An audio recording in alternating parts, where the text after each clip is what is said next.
And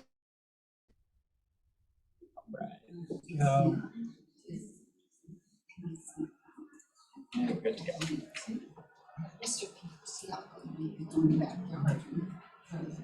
Sure. Give it a few more minutes here. That's perfect. So everybody get through the line with the coffee. Grab their coffee. Exactly. I can't remember. Okay. We're going to Okay, thank you. one set by cost. CD. He loves throwing stuff. Yeah. That's our falls chase. It's called falls chase. So we're going out there. They have a few showings. We're going to the 150 show. I think the last one's at 7 something.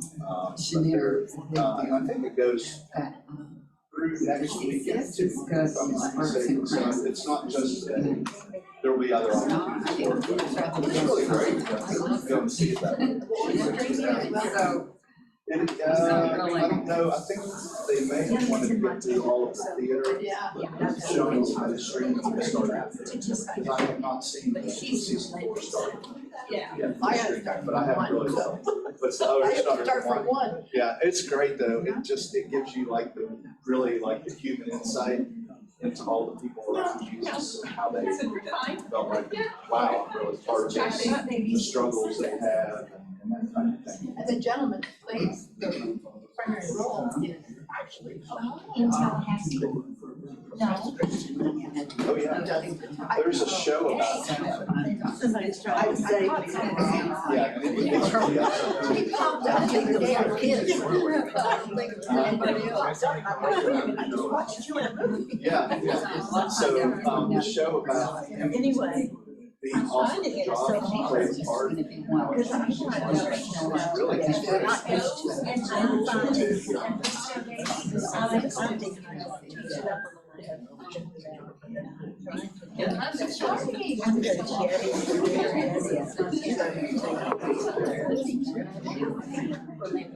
Well, my day, it's not my 10, right? Yeah, 20 is here, 20 is here. It's too far. Now, I have to drink it. I like ice cream. I don't like to drink more. No, I don't. Oh, okay. I don't. You started coming in, I don't like more.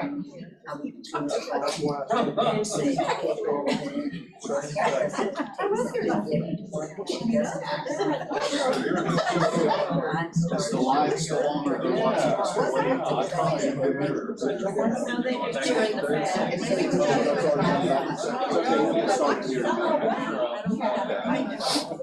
Oh, it's the winter.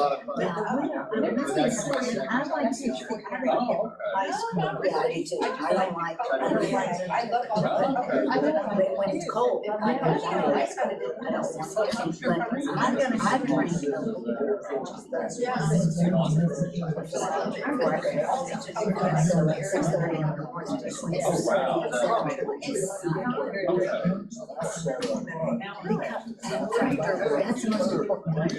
All right, everybody, we'll go ahead and get started. I think pretty much everybody's in. It's coming in from the coffee line, so we'll go ahead and get started with our content for the day.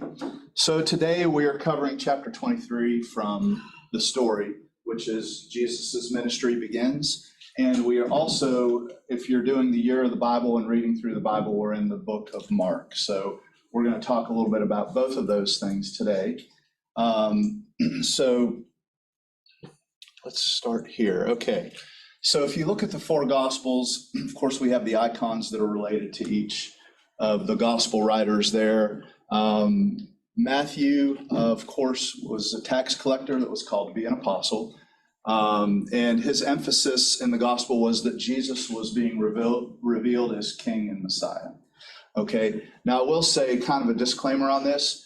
There are some theories now, or other theories or more modern theories, that say we don't really know who wrote any of the Gospels. They're all probably anonymous, and they attributed them to these people because it lent more credence to their writings to say that they were written by these people. But traditionally, this is what we believe as far as the authorship of the Gospels.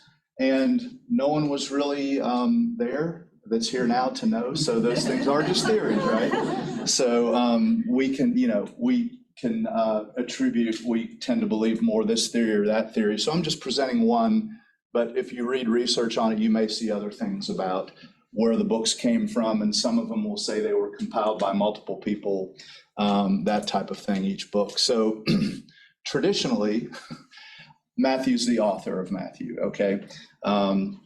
And the King and Messiah is his big theme that's kind of woven through the whole gospel, okay?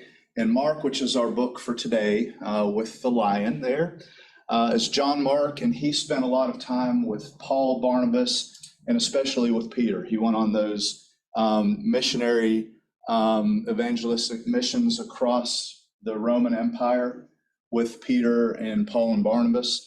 And because of that, they feel like the Gospel of Mark is probably things that Peter told John Mark about. This was kind of his account of what happened during his time with Jesus. So this is probably the closest thing we have to Peter's stories about Jesus, okay? Luke also accompanied Paul on missionary journeys, and he was a physician. And, Paul had some sort of ailment that we don't know what it was. He speaks about it in some of his letters about the ailment that he had, and he had Luke with him as a physician that traveled with him, hopefully to get him feeling a lot better for whatever his ailment may be. But Luke put together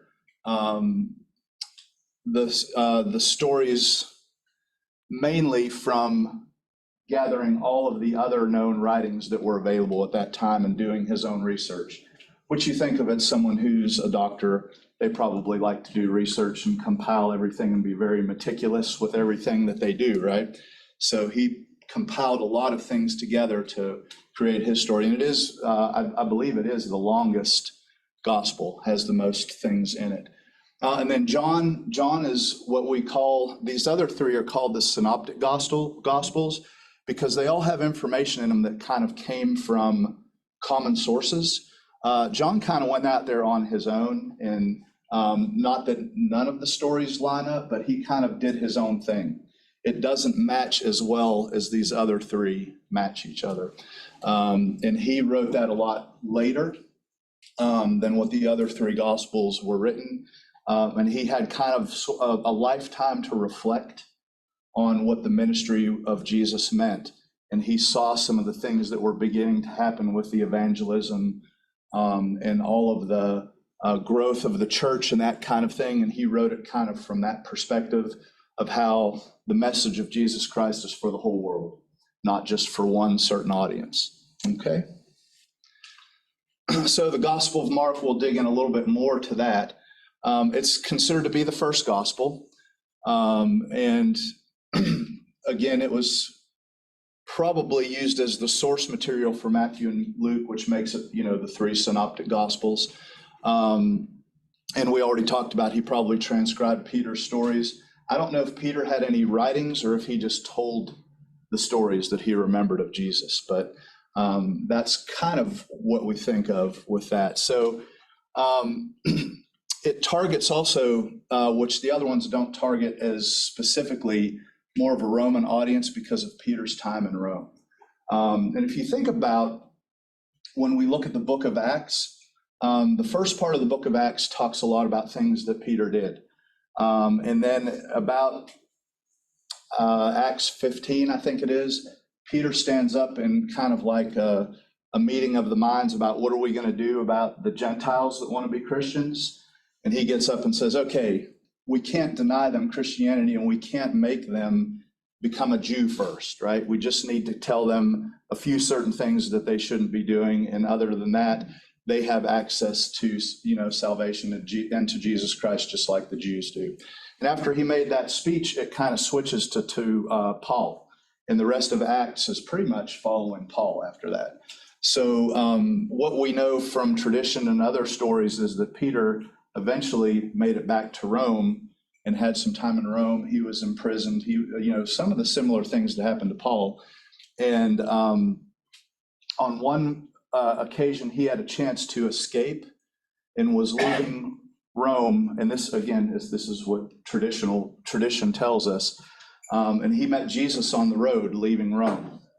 And Jesus told him, you got to go back. You got to go back into Rome. And he went back into Rome and was crucified upside down on the site right next to what is now St. Peter's Cathedral. And that's where his grave site was, in a graveyard that was there that is now underground under St. Peter's in Rome. So again, all going back to all that tangent point is it was, the gospel was kind of written for a Roman audience as well. Okay, and if you look at the Gospel of Mark, it's really all about events, right? It's not so much every word that Jesus said in every one of his sermons or everything like that. It's like Jesus did this and said this, the significant bottom line points.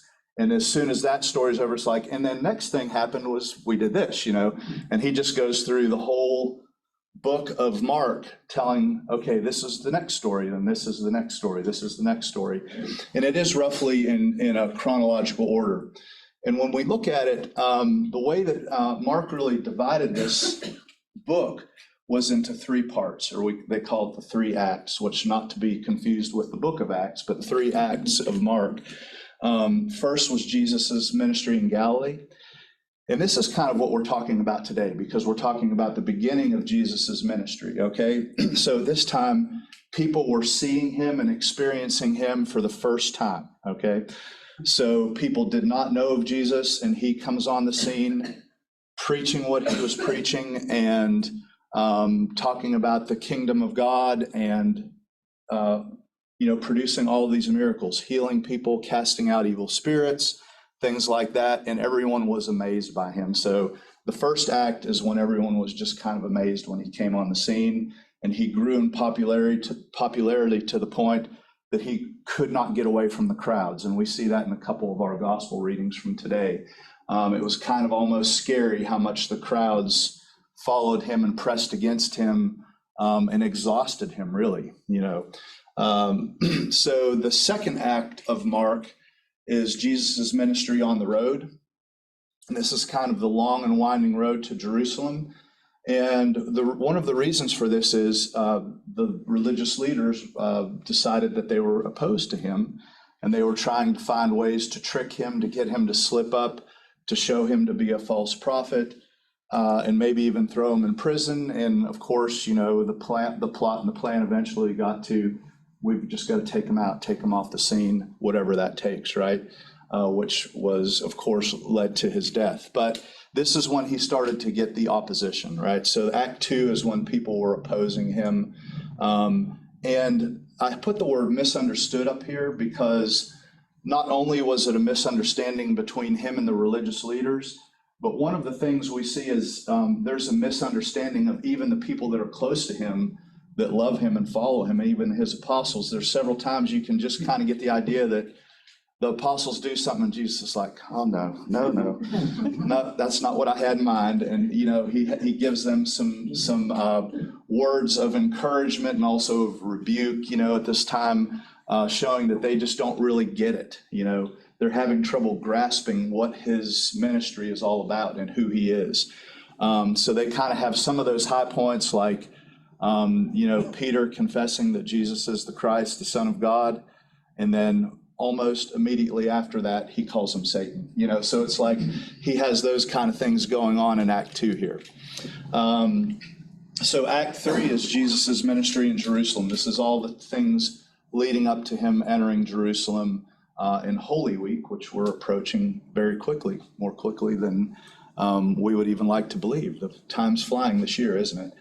So like his triumphal entry the whole way through his resurrection, that's Act 3. So that's around Jerusalem and around the events of his death, burial, and resurrection, okay? And again, we get a lot more detail on this week in some of the other gospels. This one is really truly just that here's what happened, and then here's what happened next, and then here's what happened next the whole way through, right? So that's kind of what we get for that whole week, Holy Week as well. All right. So let's talk a little bit about the sources of the gospels. And we won't get too bogged down in this, but I think it's interesting.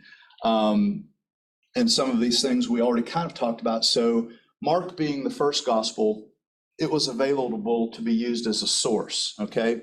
So Matthew and Luke both have a lot of what is in Mark in both of those books as well, okay? And so Mark is likely what Peter had to say. Now, some of us were talking about the show The Chosen. Who has watched or knows what I'm talking about with the show The Chosen?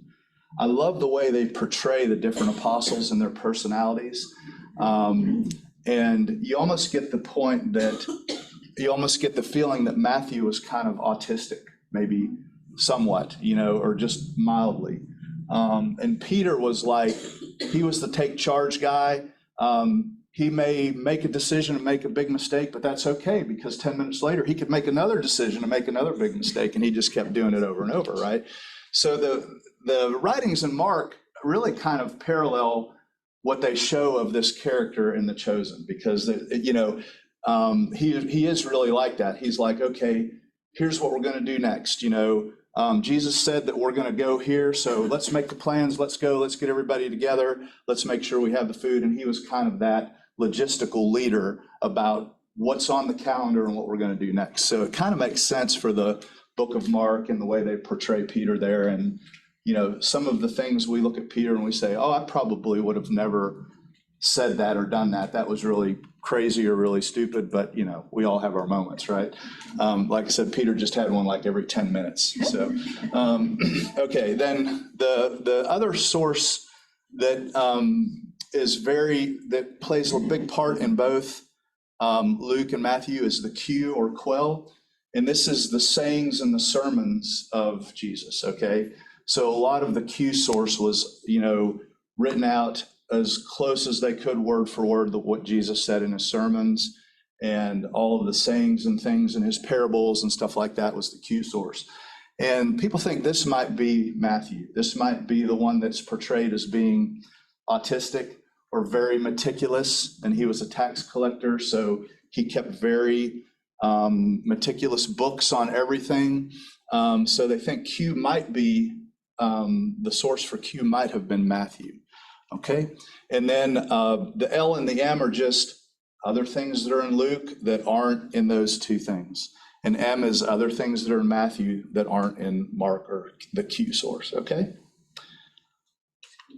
And if you look, this is an interesting little chart. This kind of shows you how much of each of these synoptic gospels are in common. So if you see Mark, 76% of Mark is the triple tradition where it's in Luke and Matthew. Okay, so that really shows they probably use Mark as a source, okay, because there's a lot of that. And then there's some more percentage of Mark that's also in Matthew. The 20%, this doesn't have a pointer, does it? Like a laser pointer, that's okay. This 20% right here that's unique to Matthew, well, that might be the rest of Q, the rest of what Matthew had written that Luke said, no, I'm not putting that in my gospel, right? So that might be just an extension of Q, but they call it M because it's the other stuff in Matthew, okay? And then the 25%, that's the double tradition that's in agreement between Matthew and Luke, is probably Luke's study of or research into Q. He used Mark for some of it, and he researched Q, and that's the double tradition down there. And the things that are unique to Luke are probably just things that he researched on his own, other writings, other historical records, things like that that he put into place. Because, we have things like the genealogies and things like that that are also in Luke. Or I'm sorry, that's in Matthew. We have other things in Luke that aren't in Matthew that kind of indicate they may have come from other sources other than people who were with Jesus. I'm sorry. Okay. All right, so what about John, the non-synoptic gospel? We talked a bit about this. This is a separate account, final one written, and he was really reflecting on the significance of Jesus's life. And he had his own stories because he was there, right? He was there for the whole ministry.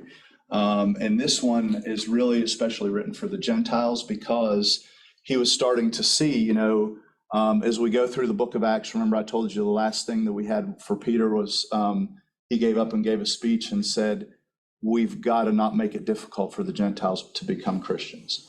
They have to have access just like everyone else has access.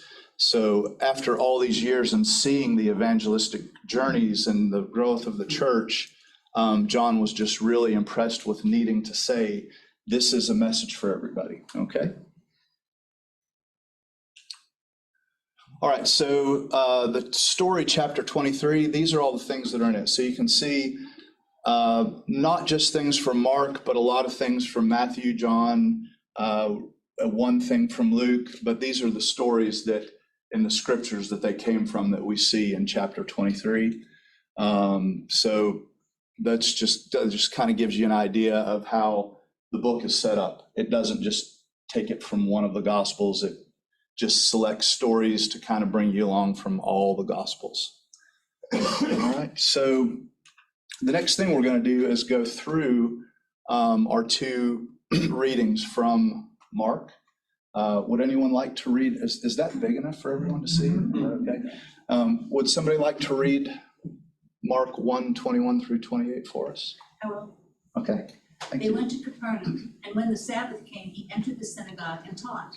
They were astounded at his teaching, for he taught them as one having authority and not as the scribes. Just then there was in their synagogue a man with an unclean spirit, and he cried out, "What have you to do with us, Jesus of Nazareth? Have you come to destroy us? I know who you are, the Holy One of God." But Jesus rebuked him, saying, "Be silent and come out of him." And the unclean spirit, convulsing him and crying with a loud voice, came out of him. They were all amazed, and they kept on asking one another, "What is this? A new teaching with authority. He commands even the unclean spirits, and they obey him." At once his fame began to spread throughout the surrounding region of Galilee. Okay. So this first reading of Mark, this is, of course, in the first act of Mark, when Jesus was kind of new on the scene, okay? Everyone was discovering who he was and very attracted to his ministry and amazed by his miracles, and the things that he was saying was very different than any of the other religious leaders of the time were saying. So he really started to grow in popularity and have a huge following, and there were large crowds around him all the time, okay? So some other things of significance in this passage. Spirits knew he was the Holy One of God. So there's a lot of discussion about that. We can certainly have. And he cast out the spirits on the Sabbath, okay? So this was one of the things that began his opposition with the religious leaders, that a lot of his healings, casting out of spirits, things that he was doing, they thought he wasn't honoring the Sabbath the way that their rules and regulations said about that. So let's talk a little bit about this. What do you think, what do you find significant, or what are the things in here that maybe you have a question about or that you just wanted to highlight?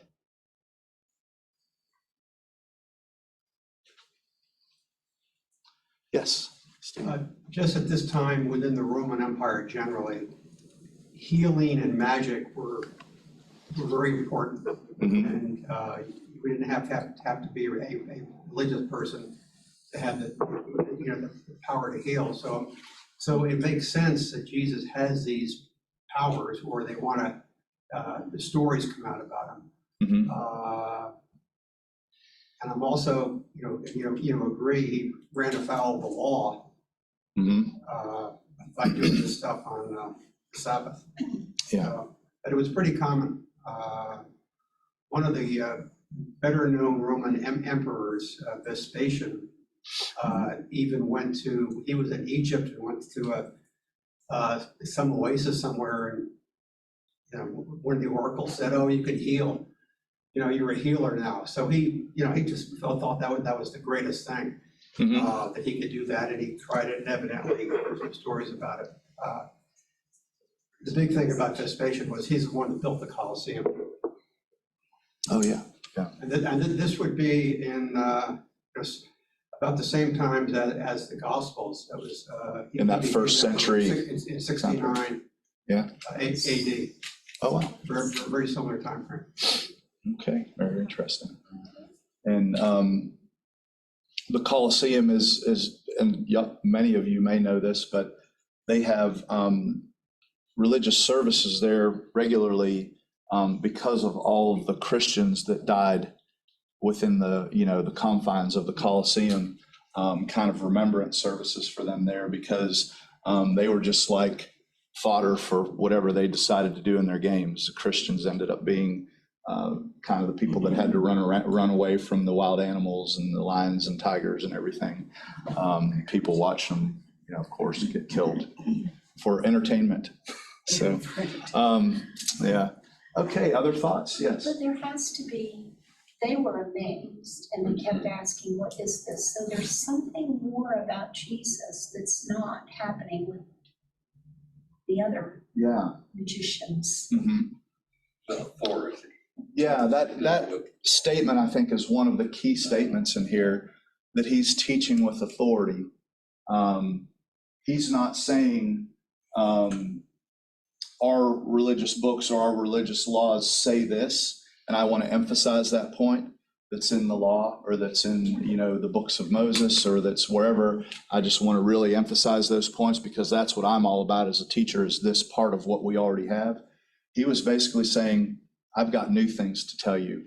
And they're not in opposition to these things, but they, eventually tells us he's fulfilling those things. So there's more to know than what has already been known. There's new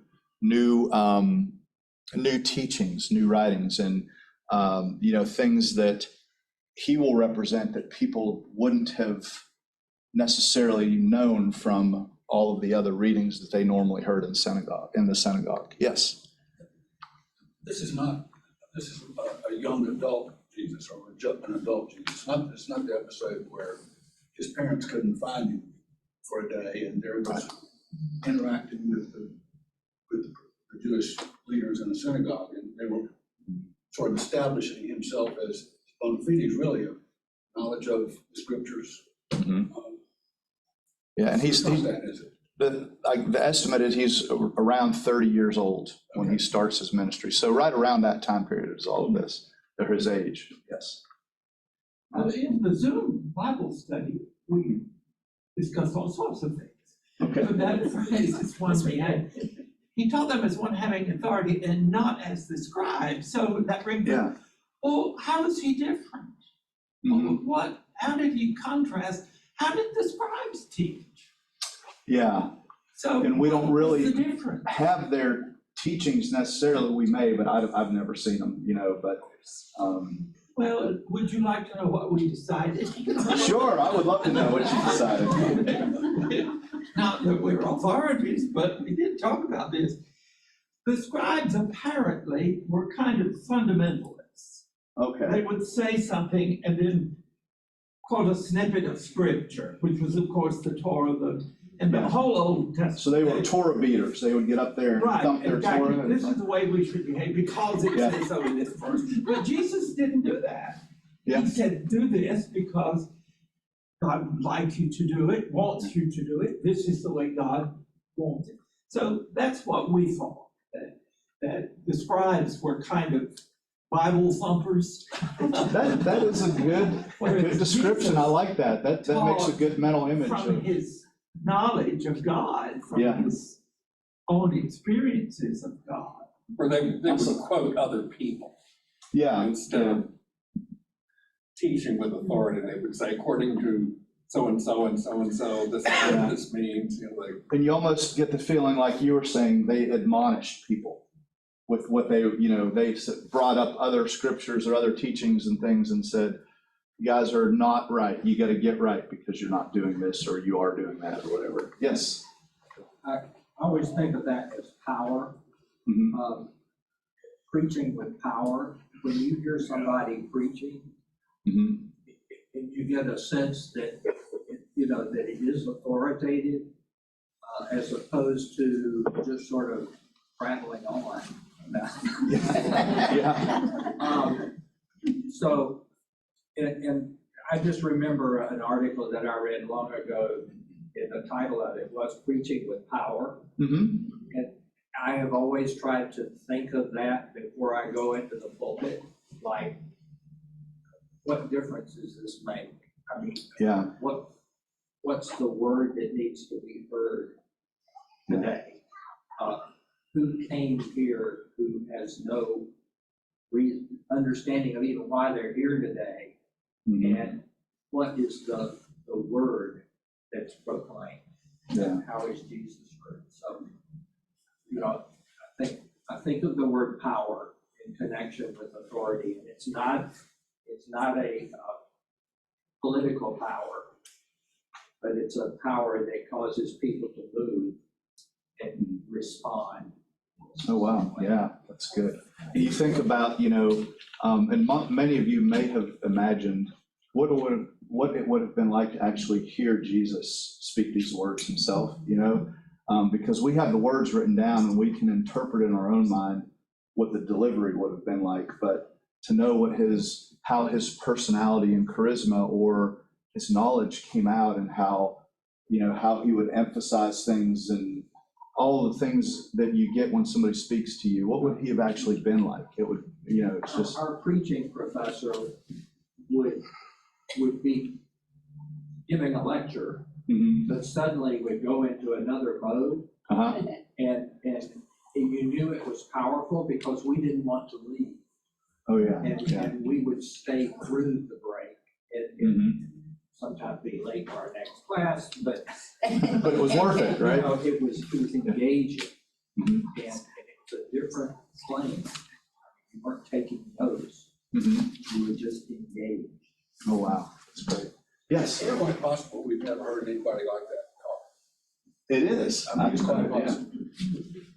Yes. And Based on partly what Roger was talking about too, one of the things that in my own mind, that I view differences is maybe the scribes and the other teachers were talkers, and Jesus was a doer, so there was action. Oh, yeah. They might talk about things, but he actually did something. There was behavior with it, not just words. they could see it in his life, They could not see just it. when he stood up to talk. Wow, that's great. Yes. Flip the tables over and drive the animals out, get the money over.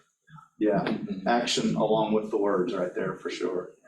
And I also have to think that God speaks to us in his time, and to each one of us. Like, we may all hear the same sermon, but it may not come across to each person the same way. It's because that's God's way of speaking individually to every person that he wants to hear the message.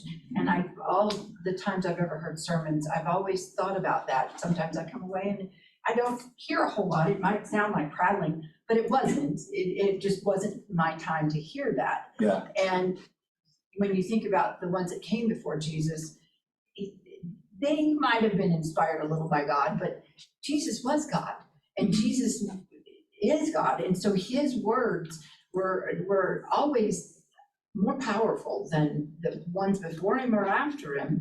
And I can only hope that the ones that came after him are inspired enough or receive the Holy Spirit enough to give us the messages that God wants us to hear. Yeah. And That reminds me of a very, very quick story.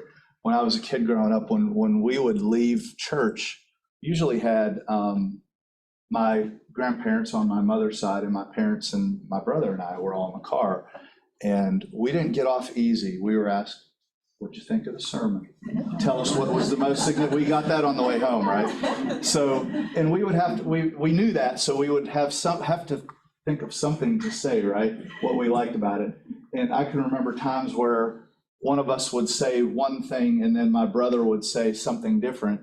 And then there's, no, you're wrong, that wasn't it. We'd go back and forth. And my grandmother would say, no, you're both right, because both of you heard something there that you, more like, okay. Something that you needed to hear, right? And, right. So she was very diplomatic. We were both right because we both heard something in that sermon that spoke directly to us. And she said, that means it's a good sermon if you both find something in it that really spoke to you. So, and it doesn't have to be the same thing. Yes, Dave. My understanding of the scribes is they were sort of lawyers. They were a type of lawyer. They were so steeped in the law that their job was to tell people what the law said and see to it that they did it. Yeah. Because, there's a place where Jesus admonishes the religious leaders about you weigh out the herbs and the spices so that you make sure that you're giving a precise 10% to the temple, but you don't support your aging parents. You don't take care of these. And the greater things of mercy and justice, I think, and all that. Jesus, the scribes are about power over. Yeah. Power over the people. We have the law, we know the law, we're going to tell you what the law says and what you need to do about it. That's power over the people. Jesus comes amongst the people and he brings power with the people. Yeah. Wow, that's good. You look at all of Jesus's teachings to the people, they're all about empowering them and saying, you have heard the scriptures say, but I say, or you have, the scribes and Pharisees say this and this, but I say, and it's always that difference of power over versus power with. That's a great point. If you think about the situation that Israel was in at that time, and the religious leaders and what they represented, it's one of those things that's cyclical you see with human nature. And for many centuries and millennia, as religious power also became sort of the political power as well, whatever was said in their readings or their scriptures became ways to control the people, right? That's just a natural thing is, well, we've got to control the people because we have this power. And that's where you get off track. Some of the darkest days of the Christian church were times that the religious authorities said, we have to keep control of these people. However we need to do it, and we're going to use our religious power to do that. And it doesn't even have to be religion. That's just one of those human nature things that you feel like at a certain point, if the people under you that you're responsible for are getting rowdy or not doing what you want them to do, you want to exert that power over them. And I think that's where a lot of the people felt they were at that time when Jesus came on the scene. It's like they were really kind of squashed down to almost nothing, and all of the laws and all of the things that were a heavy burden on them, Jesus was like, no, you're missing the point. This God is here for you, not to, keep you under all these laws. He's here to lift you up, So. Well, at one point, didn't Jesus say, Matthew, scribes and Pharisees do what they say to do, but don't follow their example? Yeah, exactly. They called them hypocrites. Yeah. Boy, I'll bet they love that, didn't they? All right, any other thoughts on this before we move on to the next scripture? Okay. This one I had to put on 2 slides, so if someone wants to be courageous and read and have me try to synchronize flipping the slide, I'll do that. Okay, yes. Ellen has raised her hand. Oh, she raised her hand, okay. Can't see her. I could not see through there, yes. I just wanted to comment on the whole notion here of unclean spirits. Yes. For Jesus' time, that's how they would have counted for the first with epilepsy, Yes. That doesn't speak to us exactly that way. Yeah. But it's funny that you say that, because there was still, even within our own lifetimes, a stigma of people who have seizures and things like that, that there's something wrong or bad or even evil about them. And that feeling kind of persists. And some people, you'd think, well, they're saying that all of those people just had seizures or something, so it takes the significance away of what Jesus did. But I think it actually increases the significance, because some of the most difficult things that we find hardest to treat are mental illness and neurologic issues like seizures.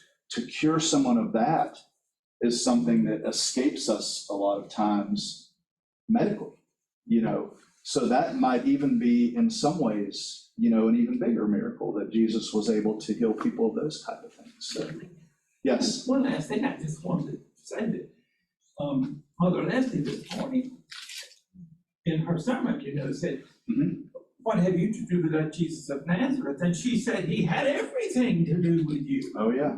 Everything. So that was a nice point. I like that. I did. That was a really good point.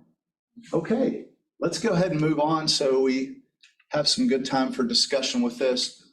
So would anyone like to be the courageous reader over 2 slides? I know I'm making it sound really wonderful there. Okay. Oh, thank you. Jesus departed with his disciples to the sea, and a great multitude from Galilee followed him. Hearing all that he was doing, they came to him in great numbers from Judea, Jerusalem, beyond the Jordan and the region around Tyre and Sidon. He told his disciples to have a boat ready for him because of the crowd, so that they would not crush him. For he had cured many, so that all who had diseases pressed upon him to touch him. Whenever the unclean spirits saw him, they fell down before him and shouted, "You are the Son of God." But he sternly ordered them not to make him known. He went up the mountain and called to him those whom he wanted, and they came to him. And he appointed 12, whom he also named apostles, to be with him and to be sent out to proclaim the message, and to have authority to cast out demons. So he appointed the 12, Simon, to whom he gave the name Peter, James, the son of Zebedee, and John, the brother of James, to whom he gave the name Boanerges, that is, sons of thunder, and Andrew, and Philip, and Bartholomew, and Matthew, and Thomas, and James, son of Alphaeus, and Thaddeus, and Simon the Canaanian, and Judas Iscariot, who betrayed him. Okay, just like we rehearsed it, right? Exactly. Okay, good. I said all Very those good. names right, because I Yeah, prepared ahead of time. We lost the slideshow somehow. I may have done it. I don't know. I may have pushed a button I didn't mean to. Tech support's so awesome. I love that. Tech support. It's very exciting. Only if I use the player, right? Not-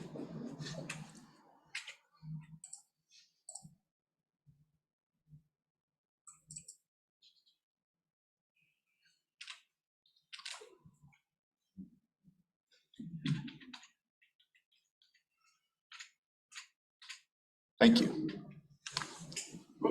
Okay.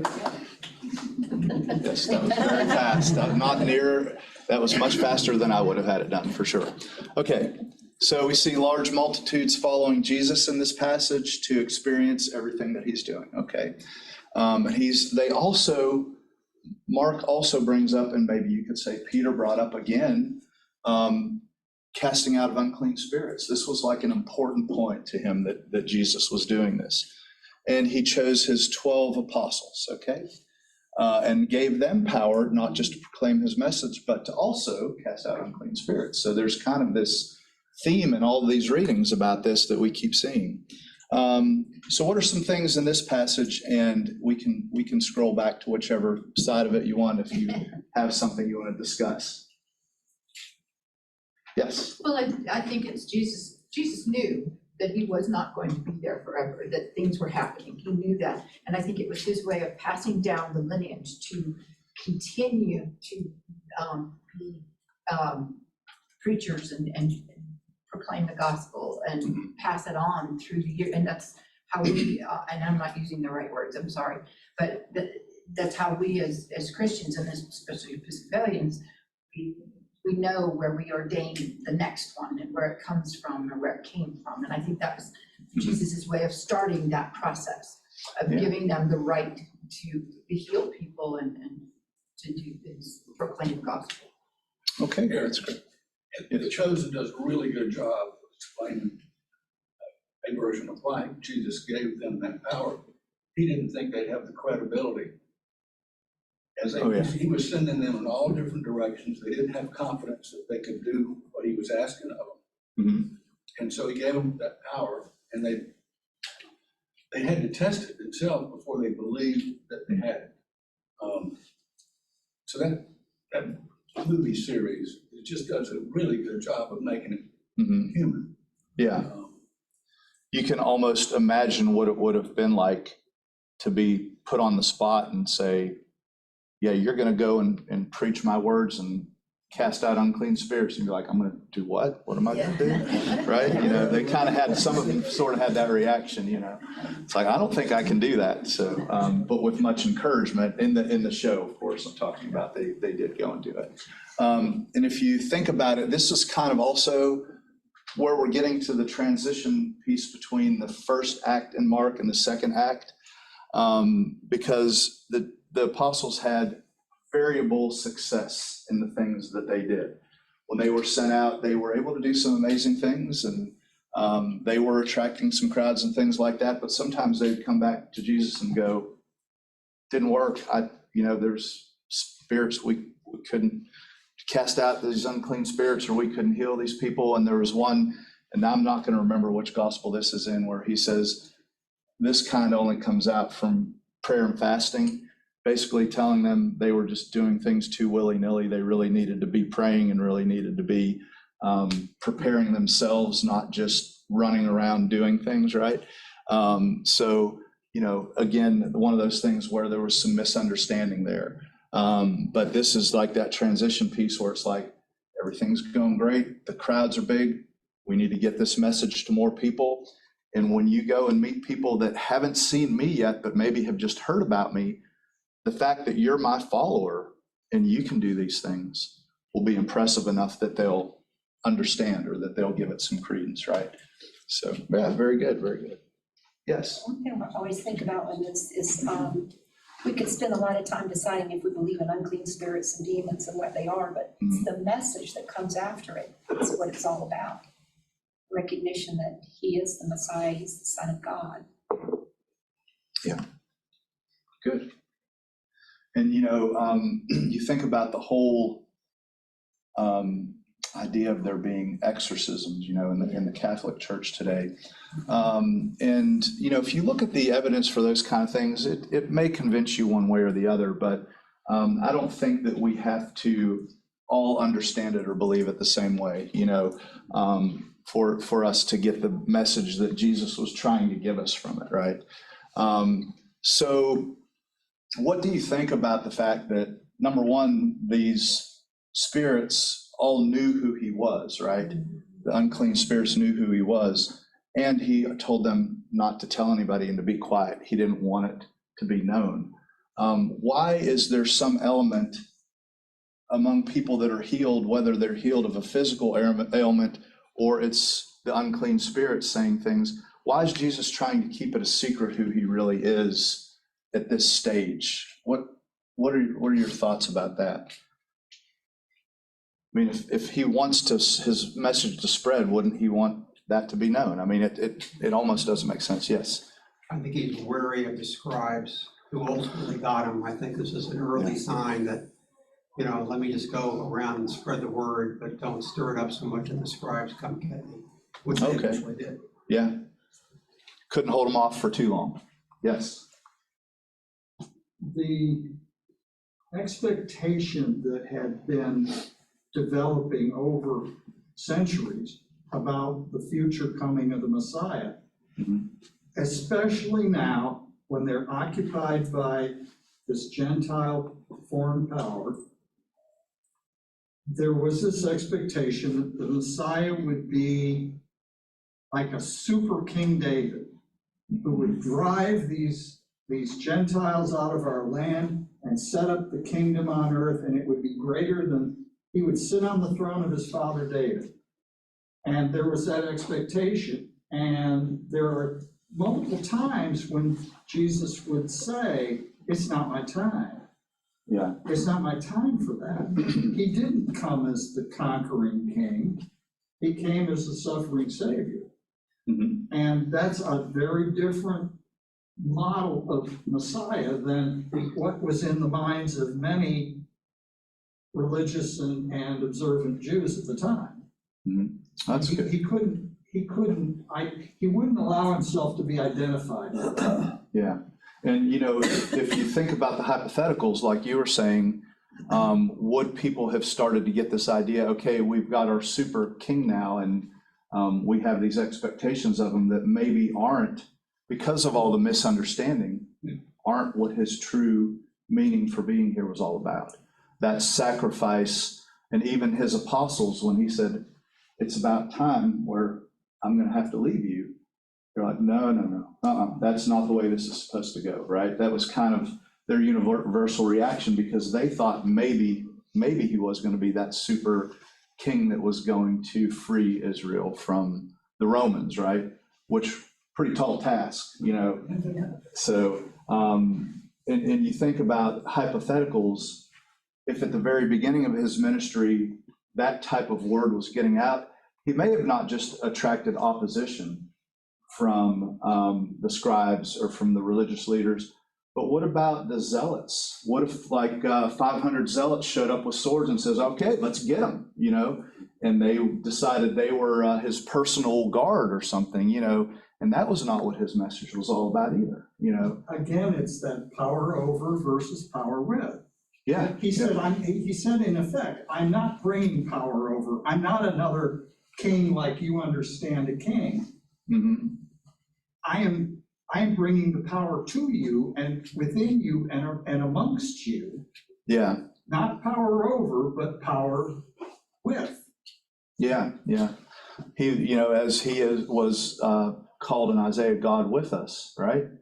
And then the resulting now is God indwells us, right? He said the reign of God is within you. Yeah. So that might have been a little bit for people to wrap their heads around at that time. That may have been a difficult. We're still not able to fully wrap our minds. There you go. Right? Exactly. Yeah. All right. Very good. So what else from this passage? Any other thoughts? Questions, thoughts? Good. Okay. Maybe. Oh, there it goes. Okay. Okay. I just want to make sure I thought about everything. So yeah, the calling of the 12, and it's interesting that I think, and it's probably not universal everywhere, but a lot of times, anytime that Judas Iscariot's name is mentioned, they always put in there who betrayed him. It's almost like that was a requirement, that if his name was going to be written down, that had to be with it. So that's just a little sidebar there. And again, I know we've gone back to this a few times during this time, but Judas is portrayed many different ways in different shows, different movies over the years, things like that. But all of them try to give you some idea why did he do this? Was he just a greedy, bad, evil person? Or was he really thinking he was doing something that eventually would cause some good, And a lot of the more modern representations of Jesus like that are saying that Judas wanted to force his hand to make him come out and be that king and do it in Judas's timing, not his, right? And so that was, that's kind of the way it's portrayed in The Chosen. Of course, we're not quite to that point yet in the seasons, but you kind of get those ideas that he's got his own plan, and even if it doesn't really line up with Jesus's plan, he's starting to think, well, I know better because I'm good with money and I'm good with investments and I'm good with running businesses and that kind of thing. So some things Jesus, he needs to concentrate on his things, but I know better about my things, and you kind of get that sense about him. Yes. I don't think it was his plan at all. I think it was God's plan. It happened the way it was supposed to happen, the way he wanted it to happen. Yeah. So that's a really good point for all of us too, but especially for Judas. From inside our own mind, we have our plans, but then, a lot of people would say, and then God looks at us and laughs at us when we, get all of our plans, all of our plans in our mind, because his plan is going to override our plan, whatever we decide to do, right? So, yeah. All right.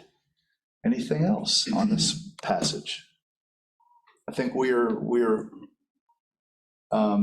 12:30 is usually about the wrap-up time. We have a few more minutes. If somebody was just dying to ask something and didn't get a chance, we can take a few more minutes.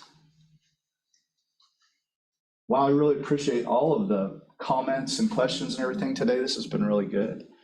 Great discussion and really neat time. Thank you, everybody. Thank you.